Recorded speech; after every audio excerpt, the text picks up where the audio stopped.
Bonjour à tous et à toutes et bienvenue sur la chaîne Reflet de Lune, j'espère que vous allez bien. Merci pour votre présence. Aujourd'hui, on se retrouve pour les énergies du mois de mai 2023 pour le signe des poissons. Soleil, ascendant, lune ou Vénus en poisson. Je lance le générique, je fais le tirage et je vous retrouve juste après.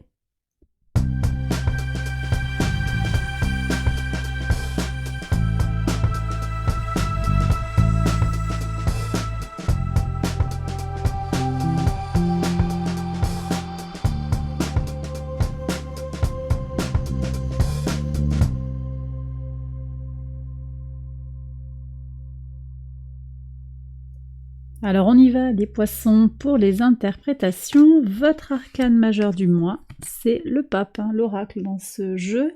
Alors le pape nous parle de stabilisation, de concrétisation, on est sur les énergies du taureau, et également de signature sur papier. On va voir quel est le message déjà de l'oracle, et puis on regardera maison par maison comment tout cela résonne. Nouveau départ, prise de risque, et la mauve vous parle d'écouter. D'écouter comme il faut, d'écouter pleinement. Très fort comme message.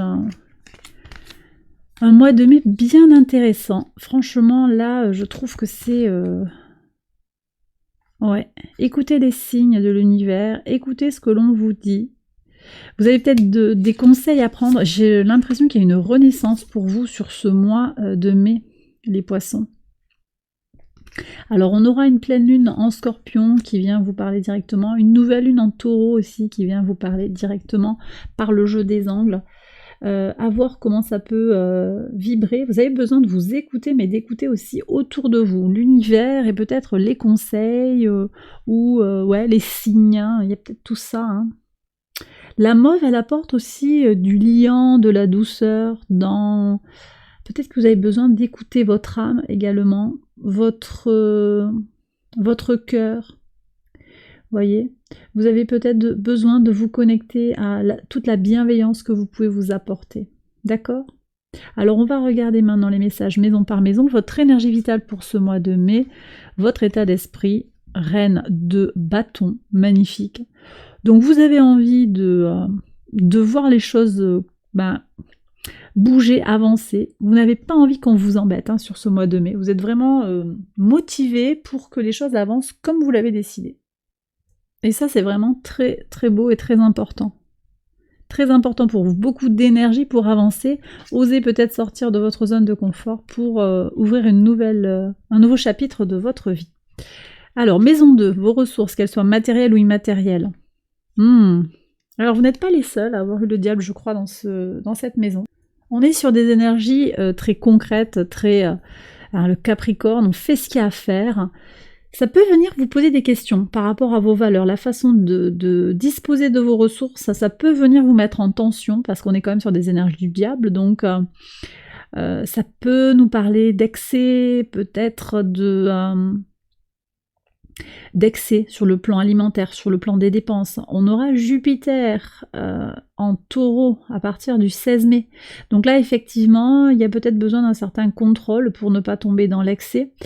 Mais ça peut aussi, ce transit, par le jeu des angles, là, les poissons peuvent venir vous aider à aller vers l'abondance, qu'elle soit matérielle ou à tout autre niveau. Bon, mais là, je pense que ça nous parle quand même bien, avec le diable, ça nous parle d'argent qui rentre. Mais il y a cette question qui est sous-jacente de est-ce que c'est en accord avec mes valeurs? Alors, on va regarder justement ce qu'il y a en maison 9 par rapport à votre rapport à la spiritualité et à vos valeurs globalement. Bon, un 9 de bâton qui nous connecte également à des énergies saturniennes, donc on est quand même sur ouais, un peu les valeurs limitantes, un peu les croyances limitantes, votre éducation peut-être, la base, ou des choses en rapport, on va voir ici ce qu'il y a en maison 4, la force, ok. Bon, ça je pense que c'est autre chose, je vais voir après.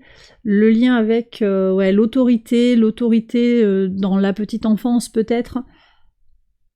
Il y a quelque chose ici qui est à questionner, après vous voyez si ça vous parle, dans quelle mesure ça vous parle, mais effectivement, il y a comme une limitation, voyez. Alors, vous voyez, je disais, sortir de sa zone de confort, oser prendre des risques, Oui, mais quelque part, il y a aussi peut-être un besoin d'être rassuré sur le plan matériel ou un besoin d'être davantage en accord avec ses valeurs. Je vais voir ce qu'il y a à transformer. Le plaisir. 3 de coupe. Le plaisir, le vivre ensemble, la joie de vivre, la simplicité. La simplicité. Est-ce que ça vous fait du bien ou pas? Je crois que c'est aussi ça l'idée. Est-ce que c'est ok? Est-ce que ça vous permet d'accéder à un confort? Est-ce que c'est juste une théorie, une idée qui vous gêne? Quel est le lien ici? Quelle est l'addiction? Quelle est la question qui vous taraude? Qu'est-ce qui vous dérange dans l'idée d'aller au bout de ce que vous voulez pour faire, vous voyez, en faisant ce qui est nécessaire? Ça ne veut pas dire faire des choses illégales, hein, c'est pas forcément ça, mais quelle est la question ici? Qu'est-ce qui est questionné? C'est ça. Je vais quand même prendre une carte pour compléter, le tirage. Ah bah le chariot. Vous voyez, alors c'est intéressant, il y a quand même quelque chose qui est en lien avec la base, hein. Maison 4, le cancer. C'est peut-être lié effectivement à une question de loyauté par rapport aux valeurs familiales. C'est fort, hein, ici, 3 arcanes majeures.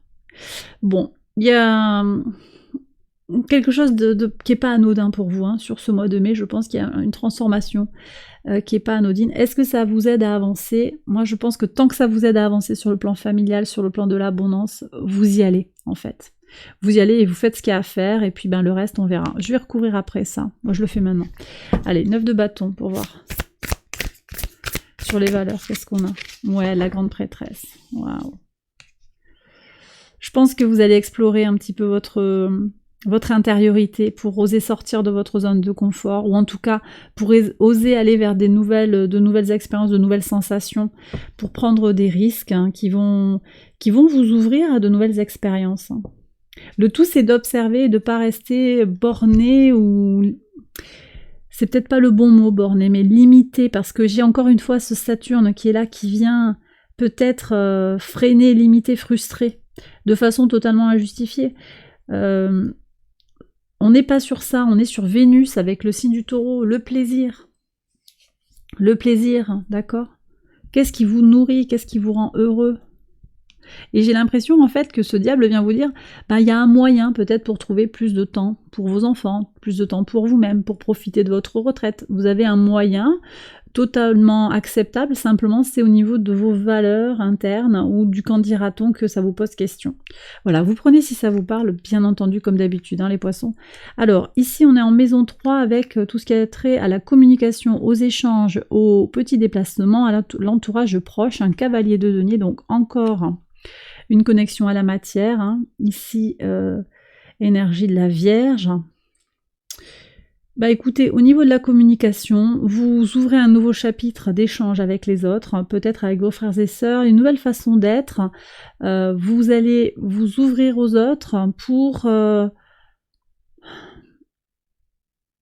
Alors ici on me dit avec une notion de donner et de recevoir. Vous le faites de façon très pratique, très fiable, hein, toujours. On peut compter sur vous les poissons.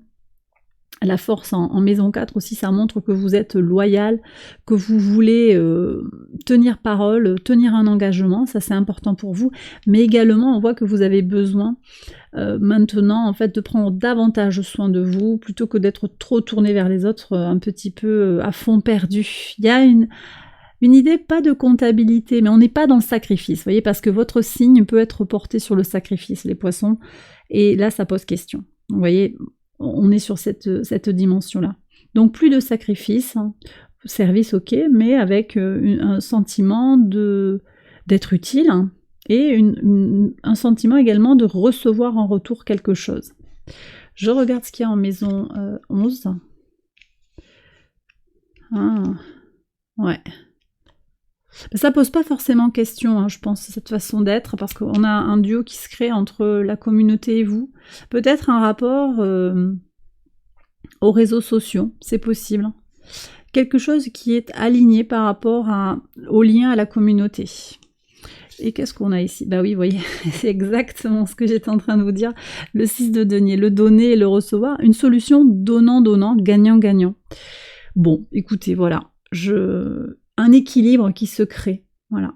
C'est-à-dire qu'il y a transaction d'énergie, c'est pas forcément tu me donnes 20 euros, je te rends 20 euros. C'est pas exactement ça, c'est pas une comptabilité comme on dit, d'apothicaire, c'est pas ça. Mais on est sur un don et un transfert d'énergie réciproque. Vraiment, il y a cette notion de réciprocité et d'équipe, de former une équipe qui vous renforce. Moi, j'ai le sentiment que ça vous renforce vraiment.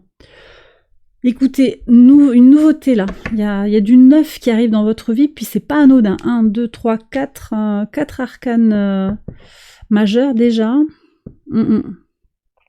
Quelque chose de fort qui vient pour vous. Alors, maison 4, je vais développer votre base, vos fondations, vos racines. Il y a une vraie force ici qui s'exprime. Bon, vous restez fidèle à vos valeurs, ça c'est clair, il y a ce questionnement qui est là, on en a déjà parlé, mais vous êtes aussi fondamentalement quelqu'un de loyal, quelqu'un peut-être de ponctuel, quelqu'un qui tient à être dans une certaine... de tenir la parole qui a été donnée. On va voir ce qu'il y a au niveau de la ponctualité, tiens, sur le quotidien. Alors ça vous met peut-être en tension mentale, quand même, là, bon, je vais redévelopper ça, mais voilà, il y a peut-être une question de jusqu'à quel point on est loyal, ça peut venir quand même se poser à de multiples reprises. En tout cas, une base forte, qui vous apporte l'énergie, la confiance en vous, dont vous avez besoin pour franchir un cap dans l'expérience de vie, pour prendre des risques et ouvrir un nouveau chapitre de votre vie, peut-être dans un certain domaine. Vous allez expérimenter quelque chose de neuf. Maison 5, la créativité, vos créations, vos œuvres, votre enfant intérieur, votre épanouissement personnel. Waouh! C'est vous ça, le pendu. Vous vous retrouvez en vous. Il y a quelque chose qui est très porté sur la création, je pense, sur ce mois de mai. Très très favorable pour la création, pour la créativité, pour l'imagination. C'est fort ça. Alors vous avez Saturne dans votre signe qui vous aide à structurer un petit peu les choses pour aller vers vos rêves. Donc ça c'est une énergie très positive. Ouais.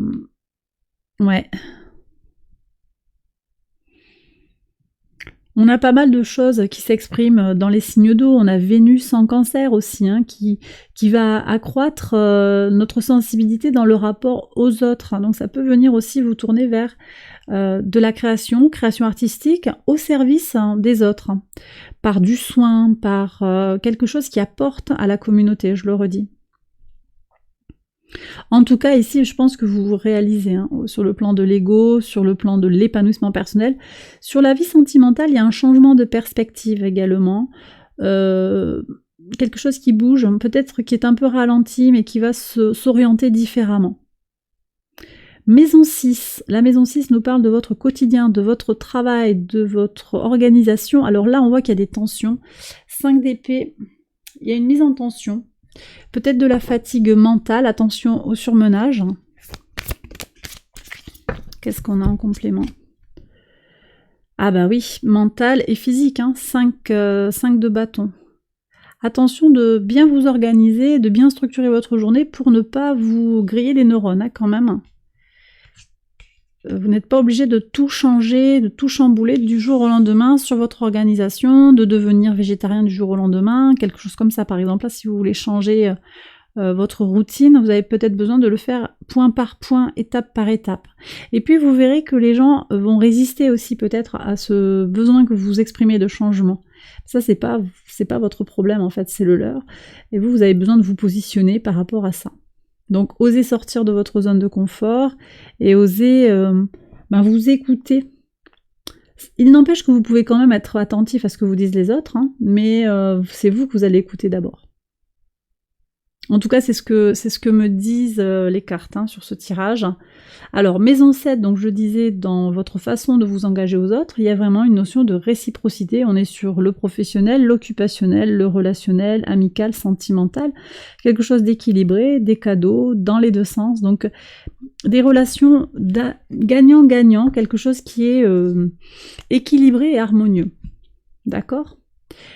Sur les transformations, je vous disais, maison 8, allez chercher l'abondance, allez chercher le bien-être, la joie simple en fait, les plaisirs simples de la vie, d'accord? Ne retenez pas. Ne retenez pas, et puis il n'y a pas un mode d'emploi arrêté pour arriver à son abondance en fait. C'est à vous de créer votre propre cheminement, c'est à vous aussi de renverser les choses pour aller dans votre propre perspective. Sur les valeurs, ici maison 9, les hautes études, la spiritualité, la foi, les grands voyages, donc on voit que vous vous sentez peut-être limité, en même temps plein d'expériences, vous surveillez un petit peu, vous êtes un petit peu, comment je dirais ça, pas sur la défensive, mais vous avez fait des expériences qui vous ont refroidi peut-être, ou qui vous ont marqué. Et là, vous ressentez le besoin quand même de vous protéger, à juste titre. Et en même temps, la grande prêtresse, elle vous invite à vous connecter à vos ressentis profonds, à vos intuitions profondes. D'accord ? Qu'est-ce qui vous appelle au fond de vous, le plus profondément en vous? Pleine lune en Scorpion, nouvelle lune en Taureau, qui vous concerne à plusieurs titres, au niveau des angles, ça vient vous parler directement. Donc connectez-vous à l'énergie lunaire de ce mois de mai. Je pense que là, il y a quelque chose à aller comprendre sur soi, sur ses valeurs en particulier, sur son rapport à la spiritualité. Les grands voyages sont protégés et je pense qu'ils permettent aussi une prise de recul par rapport à une situation. Les formations, vous les faites également, si vous faites une formation, vous la faites pour quelque chose d'important pour vous, parce que vous savez qu'elle va vous apporter quelque chose d'important pour vous prémunir d'un problème ultérieur. D'accord ? Vous avez peut-être déjà eu des déconvenus sur les formations que vous avez faites qui n'ont pas servi finalement. Là, vous enclenchez une formation qui va être que vous savez être fructueuse. Maison 10, votre contribution au monde, tout ce qui a trait au secteur socio-professionnel, waouh, ouais. L'étoile, super. Alors déjà, d'une part, vous êtes protégé sur votre mission de vie. C'est peut-être pas votre job actuel, même s'il y a quelque chose de très harmonieux sur le professionnel, là, que je ressens. C'est peut-être autre chose dont je vous parlais, sur le plan de la communauté. On a combien d'arcanes majeures là pour le moment? 1, 2, 3, 4 et 5. Plus ce couple que je trouve magnifique. 1, 2, 3, non, qu'est-ce que je dis? 1, 2, 3, 4, 5, 6. 6 arcanes majeures.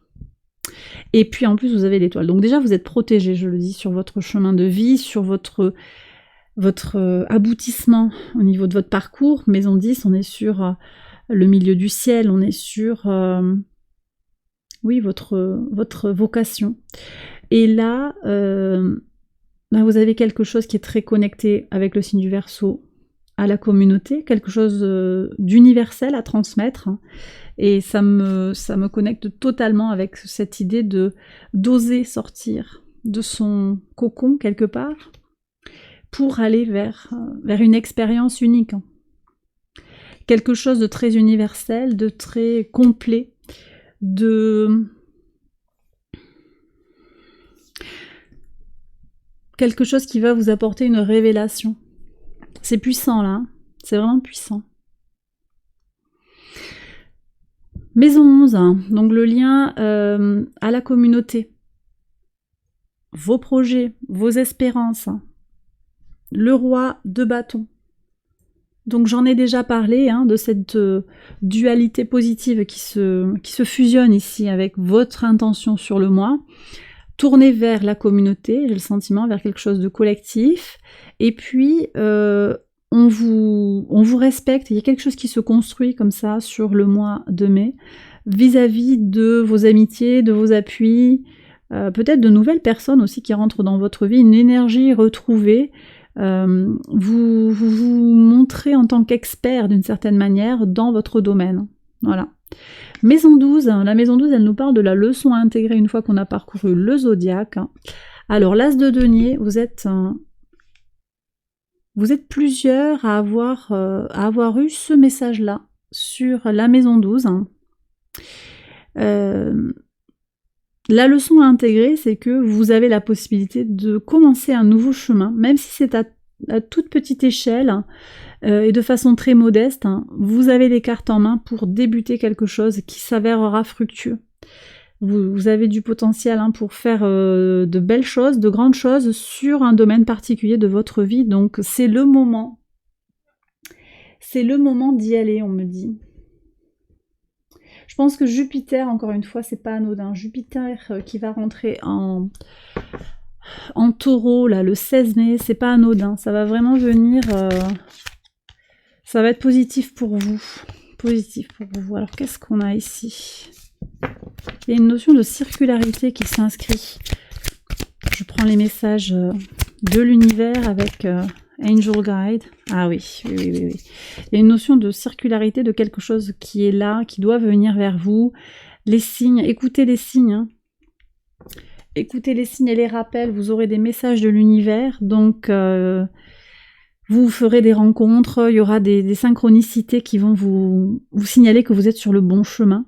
Timing divin, ange gardien, quelqu'un veille sur vous, votre ange gardien veille sur vous, on a cette étoile-là sur votre épanouissement personnel, d'accord ? Il y a quelque chose qui est très très fort. Voilà. Donc concrètement dans la matière, je le répète quand même, prudence sur l'engagement émotionnel, l'engagement physique, hein, l'engagement mental. Il y a quand même besoin de se ménager sur le plan du quotidien. Vous avez besoin de déléguer, d'en faire moins, peut-être d'être moins au service d'eux. Ça c'est important. Mais après, au-delà de ça, vous avez quelque chose de puissant à vivre, hein, très connecté à une forme de spiritualité. Hein. Et bien voilà, les poissons, j'ai terminé votre tirage. J'espère que ça vous a guidé, que ça vous a éclairé. Je vais faire une extension de ce tirage et j'espère vous retrouver juste après sur Patreon pour la consulter. Vous retrouvez le lien en barre de description. Je vous souhaite un excellent mois de mai, je vous embrasse bien fort et je vous retrouve très vite pour une prochaine vidéo. Bye bye.